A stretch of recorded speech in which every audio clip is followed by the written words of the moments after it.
Dave.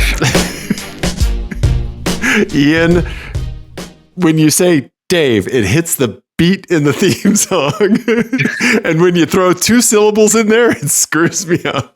But that's okay. We're going to keep it. We're going to get you in there somewhere close to the beat. Like, I'm sorry. So all of these episodes, we're at like 5:38. Uh-huh. I've said Dave in a specific way to the point where like it's synced with the theme song. I sync it with the theme song. Oh. I sync at, or boom, boom, boom. So boom, I've said boom, Dave boom. the same way for 537 times, basically. Just about. Sometimes you come in with a sigh or something like that. That's why I always say Ian, Okay. I'm learning things. You don't listen to the show. It's okay. I don't. It's okay. But yes, I try as best as I can. This is weekly Zoom call. What are you talking about? Oh, I've been recording these, sweetie. Oh. You've said some stuff on the internet that you might not be aware of. It might explain some hate mail you've gotten. I am going to need to get a PR team going. Okay. Well, have you ever had the experience? Oh, okay. Of having something that's dear to your heart, or maybe something from your kind of your life that not everybody shares, show up in the news. Oh, and you're like, at first you're like, oh my God, everybody's gonna be learning about this thing, and then almost immediately you're like, oh no. I've had the first part of that, but I haven't had the second, because like when Aphex Twin came back from his 13-year hiatus, it's like, oh fuck, there's a giant Aphex blimp over London. Right. This is my thing, right? But like, okay, the emotion that I'm kind of having is similar to, remember when the CrowdStrike thing happened last year? Yes. And I told you the whole story about how I almost got caught up in that. Like I got real close, but I had rented the Mustang and drove from Oklahoma City to Minneapolis. Yes. And I only learned about it because I woke up bleary-eyed in bed next to my wife, and she was holding her phone, and I saw the CrowdStrike logo on the news story she was reading. And my first thought was, well, that's not good. Right. The fact that like it's on her phone and she's showing you. Yes. Mm-hmm. Yeah. That was all I knew, was that she was reading a story about CrowdStrike. And I was like, well, that's bad. Yes. Well, it's the Winter Olympics. The Winter Olympics has started. Oh, yes. Uh-huh. And not everybody, maybe not everybody, I don't know if I've mentioned this on the show before, but I, at one time, was a ski jumper, a very terrible ski jumper. You think your plumage would help elevate you? It turns out I am the exact wrong shape for ski jumping. Okay. Teapots don't fly, it turns out. I think that was an After Dark screensaver option. Teapots just shatter on impact. Okay. Running episode title so far: Teapots don't fly, Dave. Okay. Well, I regret to inform you that ski jumping is in the news. Okay. And whenever ski jumping is in the news, it is never good. And this time is especially bad's not the word. You're just gonna have to click the link. So I think I may have become aware of some ski jumping news. I want to see if this is the thing that I'm surely this is broke through and made it to me. Okay, here we go. Yep, this is it. How penis injections became a Winter Olympic talking point. That's the article that Ian sent me on the BBC. Yeah. Mm-hmm. Now, let me just put everyone, like, because there's going to be one, like, given my build up and everything else, with my history being a ski jumper, obviously, yes, of course, I've had penis injections. So many of them. I would, in fact, I would do it at the top of the jump. It was real cold. Right. Yeah, you're turtling up there, buddy. Yeah. Also, the fact that it's on BBC's website, BBC Penis Injections, is probably the better name of the episode. Yeah. We're going to get removed from YouTube for that one. Okay. So quickly. All right. This story is nonsense. This makes no sense. Right. And also, so the theory here is that there is a thing with the suits. The suits have become like a big thing in recent years in ski jumping. And so they get body scanned. And when you get to a certain level, you get body scanned with like a skin tight thing on. Right. And then your suit can only be like however many millimeters off of your scan. Because the more kind of like surface area you have on the suit, the better. But you want to be super light. So you want like a baggy suit. Right. Like essentially trying to make as much of a squirrel suit as you can, like those like crazy skydivers, right? Yes, there was recently another scandal in the ski jumping world where some coaches for the Norwegian team got caught altering jumpers' suits in the crotch area to like add extra fabric. Okay. Without the jumpers knowing about it, allegedly. So this has been a thing for a while. Sure. And so this story alleges that jumpers were getting penis injections to up their girth when they were getting fitted. Right. Yes. So then that way, once the injections wore off, they would have a baggy suit. Now, there's a couple problems with this. First of all, I feel like whatever injection you get is going to be like plus or minus however cold it is in that room or whatever else is going on that day. For anyone who doesn't own a penis, it's anybody's guess what's going to happen. Well, you don't know. They're actually doubling it with Cialis, Ian. Right. Well, so this is funny too. So I don't know. So on Seth Meyers, like a few years ago, I think about this all the time. Colin Jost and Michael Che were on and talking about things that were rejected from SNL. Oh, okay. And one of their things that they had pitched that got rejected that I think about all the time is they had pitched a commercial for Viagra Al Dente, which...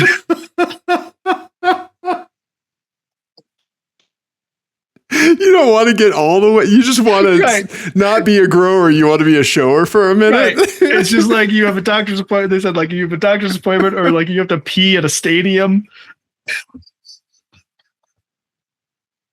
That's perfect. That's perfect. That's perfect. That's what they needed. They needed Viagra Al Dente. It would fly off the shelves. Oh my God. So Going to a rock concert where the urinals are smashed together. Yeah. Viagra Al Dente. Mm-hmm. I wanted to say Viagra, like like fancy it up. Yeah. Mm-hmm. But yeah. Anyway, the other problem with this plan is I don't know if anyone has done any reading on what goes on at the Olympic Village, but for this to work, you would want it to wear off by the time of the Olympics. Correct. And that is going to be unfortunate timing for the Olympic Village. For what goes down on the cardboard beds in the Olympic Village. Yes. I mean, the Olympic Village is second only to like the villages in Florida for sexual activity. Yes. Well, maybe not this year because I think they're getting hit with the norovirus or whatever. Yeah. Oh, really? Yeah. So I think everybody's just busy shitting themselves. But you're right. Yes, it is historically just, people in incredible shape come.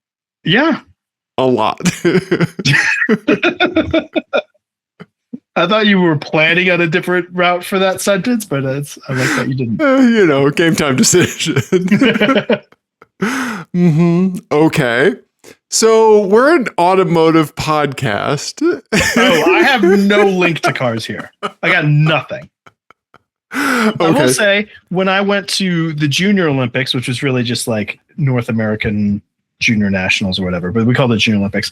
When I went there in Alaska, our coaches were like 24 years old and I was like 16 or 17. Okay. And they they rented 2 passenger, big 15 passenger vans, like Ford Econoline vans, and drove around Anchorage in them, and would just crash into each other willy-nilly. They would like push each other through intersections and stuff. That's the only link I have to cars, really. Okay. It was quite funny. That sounds amazing. Mm-hmm. Also, I would love to just talk to 16-year-old Ian right before he goes off the ski jump and right after. Like, oh, I was a fucking mess. I'm sure you were. Time. Yeah. So I had a dear friend who I jumped with, who was also not the best, but he was better than me, which was everybody was better than me. And he once told me that the thing that I should do to help my ski jumping career is smoke some weed and stop thinking. That's what he told me. He was like, that's the thing that would help you the most. I mean, I think that advice is probably carried through a lot of your life. Probably. Could have used that. You're taking them up on that. Mm-hmm. Yeah. Yeah. Because I would just sit at the top and think like, well, this is really stupid. Right. Like I'm flinging myself off of this thing at 60 miles an hour. This doesn't seem smart. You're a land man, Ian. You're a land man. It was so much fun. It's fun. Yeah, sure. But also fucking terrifying. Would you ever do the thing where you were so nervous you would throw up before jumps or meets or anything? No, I don't think so. I definitely was like stomach upset a lot. Yeah, sure. But I don't think I ever actually threw up, except one time when I fell and definitely gave myself a concussion and threw up after that. Yeah. So okay. Yeah. At one time, I jumped a hill that was new, and like I was jumping at a time where they were kind of, the sport was in transition, so they were moving to the V style that you know, yes, like that. That was still fairly new when I was jumping, because I'm a million years old. And they were changing the profiles of the hill. So it used to be that it was just like ballistic, right? That you would fly, like between you and the hill would be like 20 feet. Right. Right. And then they started changing that to where, like, now if you look, they never really get that high up off the ground at any one point. Like it's a lot lower flying, because they're actually becoming an airfoil and flying. Right. Which again, I never experienced. And I rode a hill that was built sort of in this transition period that, like, when they first built it, it was too low flying to where like even the good jumpers were like scraping the backs of their skis on the what they call the knoll, the top of the hill, and then pulling away from it. Yeah. And I missed the takeoff completely. Just like jumped into thin air. Like, no. So late. Just jumped into thin air. And I plowed into the top of the hill and fucking bounced. Oh. Yeah, that sucked. Oh. Yeah. Oh my God. And it was embarrassingly one of the longer, after the bounce was one of the longer airborne trips I've ever had. It might have been my personal best from the point where I bounced to when I landed. Probably because of the flailing through the air. It hurt so bad, and it was so embarrassing. I cannot imagine, Ian. Yeah. Oh my God. Well, this is your technique now. Yeah. We call it the Peterson bounce. The old bounce and flail. Like what's the high jump one? The Fosbury flop or something like that? Right, yeah. Well, I think I can correlate this a bit to cars, roughly. Okay. The penis injections I'm talking about. You bouncing, you're just on your own there. Right. But I think that it is a fine example of when in competition you regulate a thing, there is an unending desire to figure out how to circumvent the thing. right? Yes. Whether it's through penis right. circumference. Yes. Right. Dieselgate. Exactly. Right. There's actually a cheating, actually a sort of related controversy in F1 right now that you bring this up. Oh, really? Okay. Also, to do with thermal expansion, which is kind of related.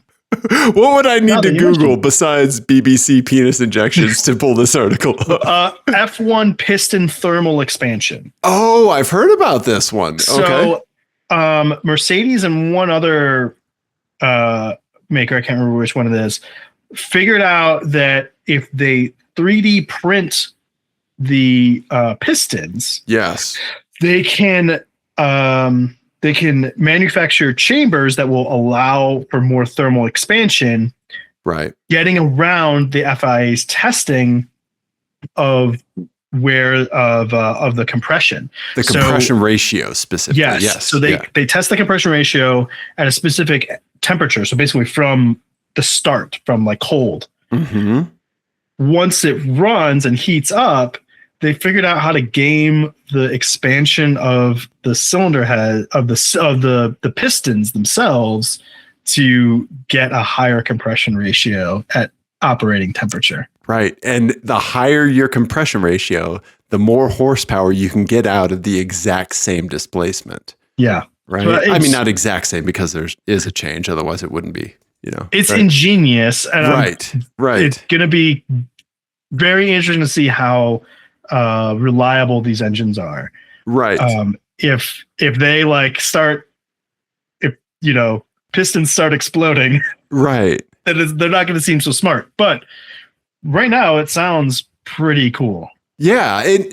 I think the most insane thing about it is that the way that they're 3D printing them, they're designing it to only expand in like that, like along the travel axes. Right. Because if they expand out, like all things expand thermally, right? Mm-hmm. Like if they expand out, then the engine's just going to seize, right? But the fact that they have designed them to expand just in one or two directions, really, right? Then along one axis, right? Along one axis. Yeah. Thank you. That's crazy engineering. Yeah. It's pretty cool. I'm very excited to see if it actually works for them, or, if it becomes unreliable. Also, like what happens in like Malaysia, where it's like crazy hot, you know, like what's going to happen when cooling becomes an issue for these engines. Yeah. It's going to be interesting. Yeah. Nuts. Yeah. People, like, you make a rule, people will figure out spend the rest of their life trying to figure out how to circumvent it. Yeah. Everyone will try to figure out a way to make their piston bigger.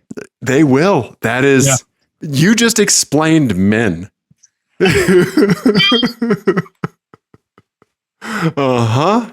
You did, Ian. Yep. How big can we make this piston? Well, thank you for bringing sports to the show. You're welcome, Ian. By way of penis injections. Welcome. And thank you for tying it back to cars, man. Well done. I had no plans for that, but you're right. I mean, it's both. It's two sports making their pistons bigger to gain an advantage. It is, right? Yeah. That's really funny. Mm-hmm. Okay. Dave, what else are we going to talk about today besides wishing our pistons were bigger? I have a few listener my eyes. I made a license plate game for you that I really hope is not as hard as the one that I made for you and Victoria on our last show. I still feel bad about that. That's so funny. If anybody missed our show with Victoria Scott last week, you definitely need to check that out. Mm-hmm. And Tranquillismo, best podcast name in the universe. Yeah. But yeah, so, you have an album of the week. I got some listener my eyes. We can do this. Let's do it. Okay. All right, buddy. This doesn't have anything to do with size. Oh, wait, it does. Our buddy Mark sent us a Subaru, like a stomper car, like we were talking about a couple shows ago, like the little battery powered stomper cars, like in real life. This is like a old Subaru wagon that somebody is like lifted and it looks like a stomper, a real life stomper. Yeah. My parents, I think, had one of these. Oh, really? Okay. I think one I of may these have Subarus? helped my dad change the transmission on one of these ones when I was a kid. Really? You were yelled at while the transmission was changed? Yes. Yes. I did not hold the flashlight steady while a transmission was being changed on one of these. Uh-huh. Yeah. Yeah. These things are unstoppable. And with a lift, that's got to be so much fun. I cannot even imagine the sheer amount of like zero fucks given you would have when driving one of these, right? Yeah, like you would run over, like the fact that it stopped in front of like a parking cement block, you would just run over grocery carts. Yeah. You know? Yeah. So thank you, Mark, for sending that in. Yeah. So good. That's a great apocalypse mobile. Oh, I love it. Yeah. Anytime you see like an older lifted thing, like an AMC Eagle, a Subaru like this, the old Monster Camaro that was a landmark in Georgetown. Yeah. You know, stuff like that for sure. Absolutely send us all the lifted things.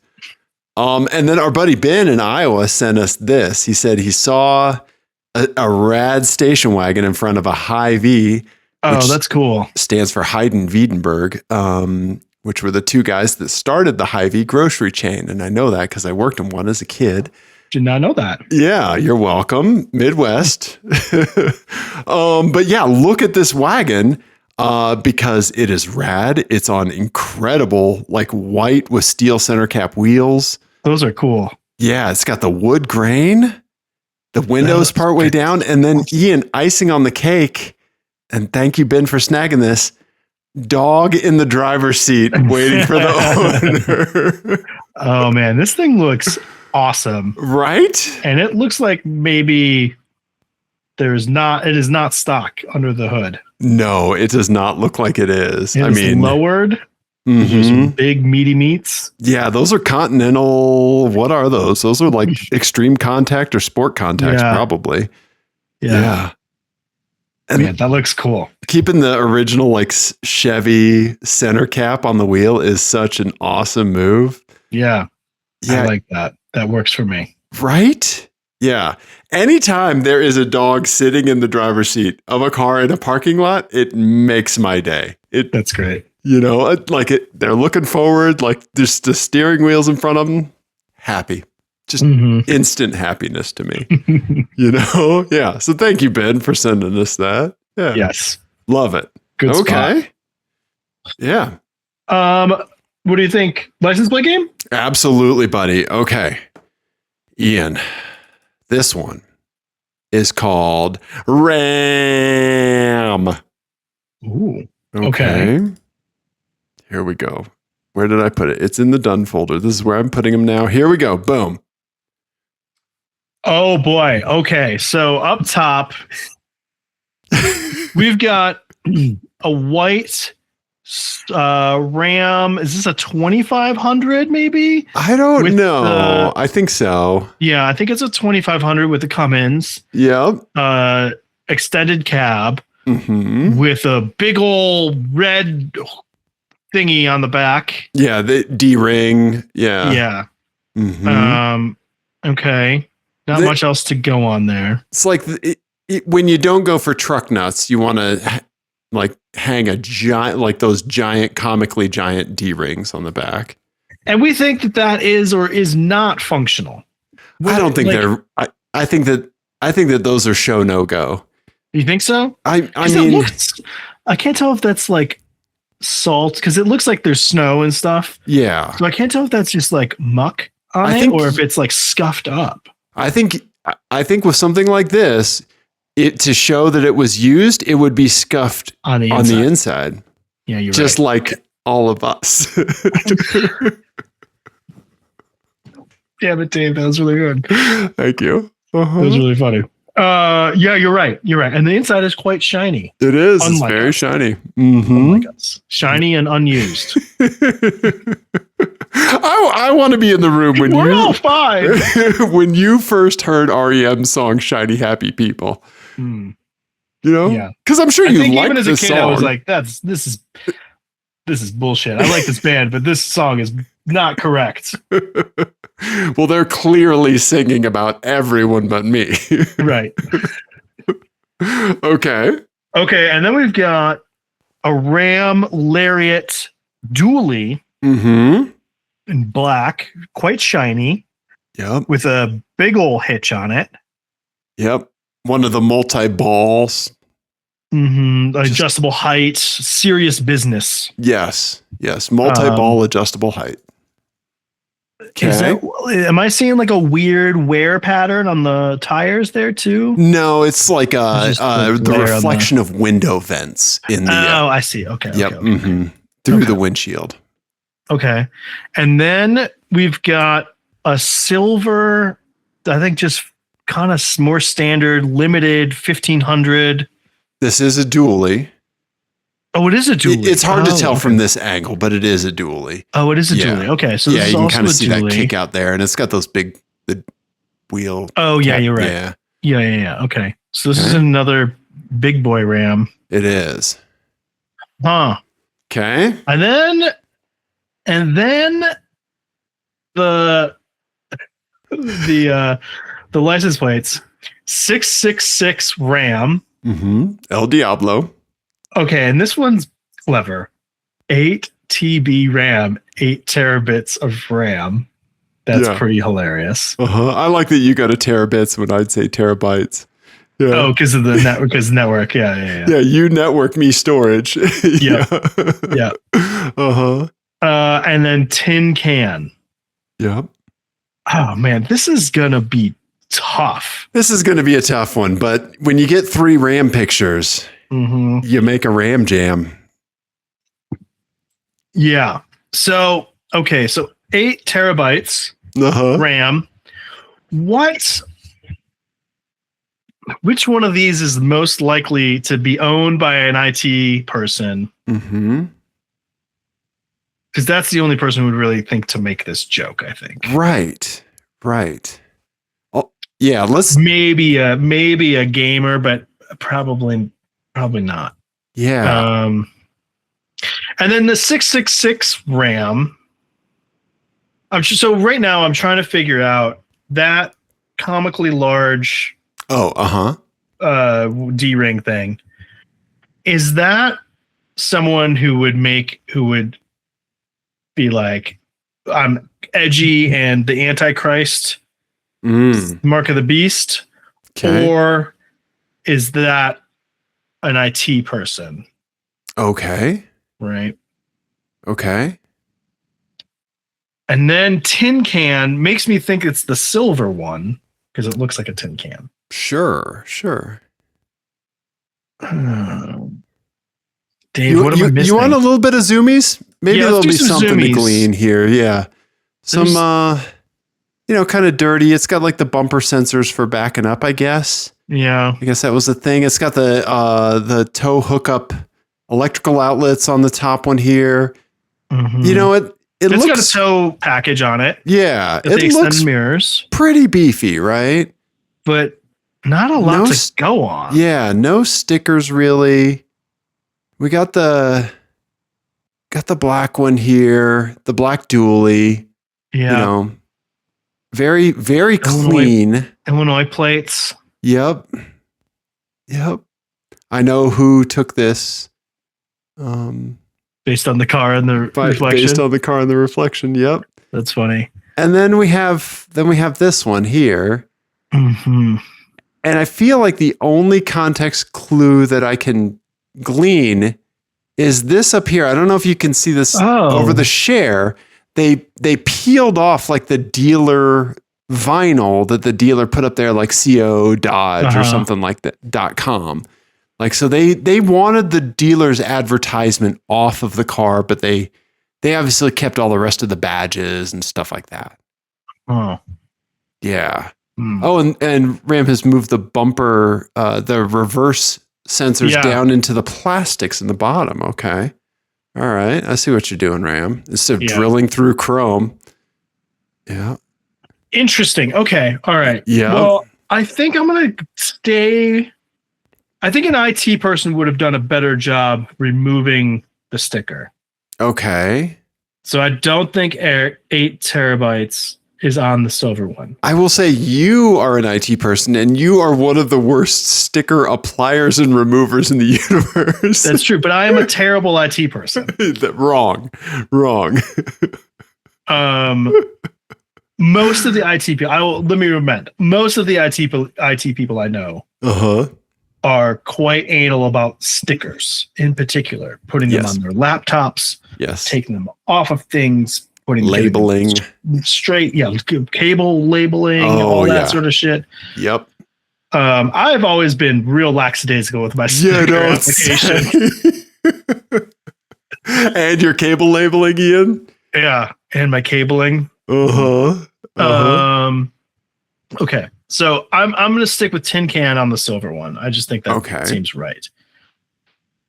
And then I am going to say 666 RAM on the black one. Okay. Because it does look like that's a big old truck. It looks mean. Yeah. And that hitch looks like it means business. Like that's a serious part of their life, is that trailer hitch. Yes. And I think that 8 terabytes fits more with the silliness of that D ring. Okay. And they're parking this at their IT job and walking in their khakis every day. Okay. All right. That's what I think is happening. So let me pose this to you just to see if it changes anything. Okay.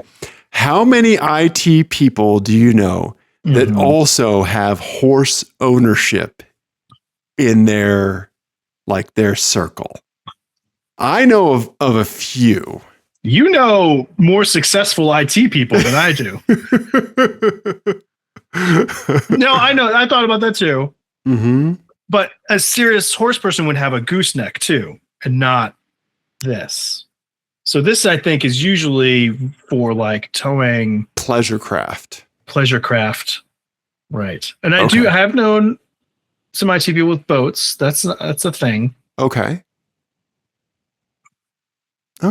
Well, I don't want because if it was to be clear, and if it was a horse thing, I would not have put 666 on it, because I think if I thought it was being used to tow horses, yes, they are normally not given to blasphemy as much. Correct. Right. I see what you're saying. Right. Yeah. Unless there's 4 horses back there, and then maybe. Right. There you go. But yeah, no, I'm sticking with my answer. Okay. I think it's 8 terabytes, 666 tin can. Okay. All right, buddy. I have good news for you. Okay. You got one. Oh boy. You got the El Diablo. Yep. 8 terabit on the silver clean bottom one. And then tin can, I think, on the most kind of like, if you, besides the D ring, just the most generic tin can truck. Yeah. Right? Yeah. Why? What is this IT person doing that they need a dually RAM? That's what I want to know. How many IT people do you know that want to get the fuck out of the city? Right? Yeah, that Venn diagram has a lot of overlap. Yeah, I saw 8 terabit of RAM, 8 terabytes of RAM. I sent that to Mark, our buddy Mark, and he instantly sent back the tin can RAM. Oh, that's hilarious. Right? And then our buddy Eric sent us 666 RAM. And this is his previous car in the reflection, the beloved Accord that blew its transmission, that we poured one out for Show Us Your Cars before he got his Ioniq. So that's great. Right? Nice. That was tough. That was a tough one. Thank you. That's good though. I like it. Yeah. I like 8 terabytes of RAM is very clever. Right. And I'm annoyed that I like it. Yeah. 4 terabytes, too small. Right. Why is it 8? And it's not 16 because then you couldn't have the space. Right. Right. That's funny. Yep. Well, and now that Like even just the license plate, talking about that much RAM is worth a ton of money. Yes, it's so much Worth all the money. You could buy for 8 terabytes of RAM. You could buy that RAM. You could. That's how much RAM has gone up. I have looked through my virtual couch cushions for RAM to eBay. Yeah. Well, that's what I told our friend Sal. I was like, you got to be raiding some of your servers and stuff because you got so much here. You got to sell this off, right? Yep. Okay. Well, that was a very good one, Dave. Thank you for that. Of course, yeah. Should we wrap it up? We're going to keep it a tight show tonight. Yeah. Do you want to wrap it up with an album of the week? Yeah, let's see what you got for me this week. Okay, so I went to the newish venue that Denver Dazzle has. So Dazzle is a longtime jazz club in Denver. Okay. They used to be at like 9th and Lincoln, and then they moved someplace else that I actually never went to that other venue. And now they have a new venue by the Performing Arts Center on 14th Street. Okay. Right there, and it's awesome. Like it's a legitimately like really cool room. It's very like old school jazz sort of room where they have like table service and like but it's like laid out great. So there's not like a bad seat anywhere. Nice, very intimate, very cool. Good menu, the whole thing. But I went and saw Vinicius Cantuaria. He is a very famous, he's now quite old, but he is a very famous Brazilian bossa nova artist. Okay. And it was him and another guitarist. And it was amazing. There was like 25 people there. And he's like one of the most famous Brazilian artists of all time, sort of thing. Okay. It was super cool. And I'm gonna recommend, I've been listening to his latest record, Vertical Cities. Okay. Which is like bossa nova, but there's like a lot of electronic happening in it. He plays acoustic guitar on it. Very cool. So I've been listening to that for the last couple days. Okay. And yeah, go see live jazz. It's delightful, and most cities have a great jazz venue that you should go patronize. Okay, nice. Yeah, nice. Yeah, never heard of this guy. Yeah. I'm learning. I'm starting to try to get into Brazilian bossa nova stuff because and samba and all that. But I think I only knew it.